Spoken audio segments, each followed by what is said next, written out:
Hello बच्चों, good morning. जैसा कि आप जानते हैं ऑनलाइन क्लासेस का आयोजन कराया जा रहा है।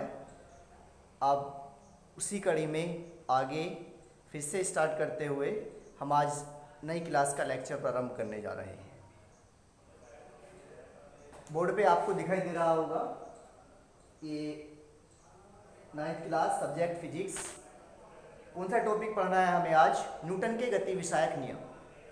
न्यूटन एक साइंटिस्ट का नाम है। न्यूटन ने वस्तु की गति से संबंधित 3 नियम दिए जिसे न्यूटन के गति विषयक नियम कहते हैं। जो वस्तुएं गति करती हैं, आसपास में आपको वस्तुएं गति करती हुई दिखाई देती होंगी। बस चलती है, ट्रक चलती है, हम गति करते हैं, पृथ्वी गति करती है हमारी, एनीबॉडी, कोई भी बॉडी हमारी मूवेबल है, गति करती है। उन वस्तुओं की गति से संबंधित न्यूटन ने 3 नियम दिए। उन्हें क्या कहते हैं? हम न्यूटन के गति विषयक नियम कहते हैं। इन्हीं के बारे में हमें आज अध्ययन करना है। देखें, पहला नियम क्या कहता है? प्रथम नियम कहता है कि यदि कोई वस्तु विराम अवस्था में है तो विराम अवस्था में रहेगी, यदि गतिज अवस्था में है तो गतिज अवस्था में रहेगी, जब तक उसके ऊपर कोई बाह्य बल ना लगाया जाए। इट मीन्स हम ऐसे कह सकते हैं, अगर कोई बॉडी रुकी हुई है, कोई मेज के ऊपर बुक रखी है तो वो रखी रहेगी। मोबाइल फ़ोन है, रखा हुआ है तो वो रखा रहेगा जब तक उसके ऊपर कोई एक्सटर्नल फोर्स ना लगाया जाए, जब तक उसके ऊपर कोई बाह्य बल ना लगाया जाए। सेकेंड, दूसरा नियम क्या कहता है कि किसी वस्तु पर लगाया गया बल उसके द्रव्यमान व बल लगाने पर उसमें उत्पन्न त्वरण स्मॉल a के गुणनफल के बराबर होता है।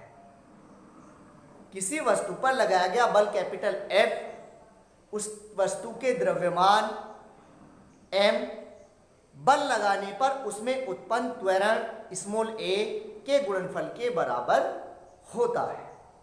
यह हमारा न्यूटन की गति का सेकंड नियम कहलाता है। थर्ड नियम क्या कहता है हमारा?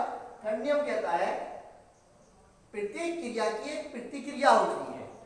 प्रत्येक क्रिया की एक प्रतिक्रिया होती है, बराबर परंतु विपरीत दिशा में। इसे हम क्रिया प्रतिक्रिया का नियम भी कहते हैं।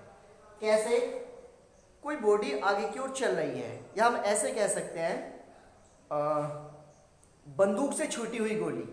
आपने देखा होगा जब बंदूक से गोली छूटती है तो पीछे की ओर प्रेशर लगाती है, पीछे की ओर झटका मारती है। इट मीन्स जितना बल हम उस पर आगे की ओर लगा रहे हैं, इतना ही बल वो पीछे की ओर भी हमारे ऊपर लगाती है।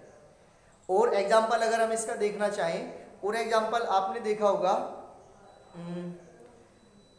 नाव, पानी में कोई नाव है, उस नाव के ऊपर अगर हम कूदते हैं तो पहले हम नीचे की ओर जाते हैं, फिर पानी ऊपर की ओर झटका मारता है।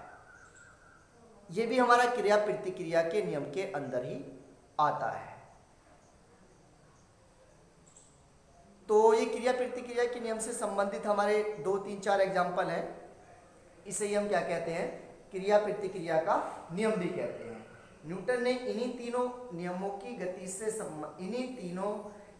से संबंधित ये 3 नियम दिए हैं, जिन्हें हम क्या कहते हैं? न्यूटन के गति विषयक नियम कहते हैं। चलिए, इन नियमों के बारे में हम नेक्स्ट क्लास में और डिस्कस करेंगे, इनके एग्जाम्पल के थ्रू। आज के लिए इतना ही। Thank you.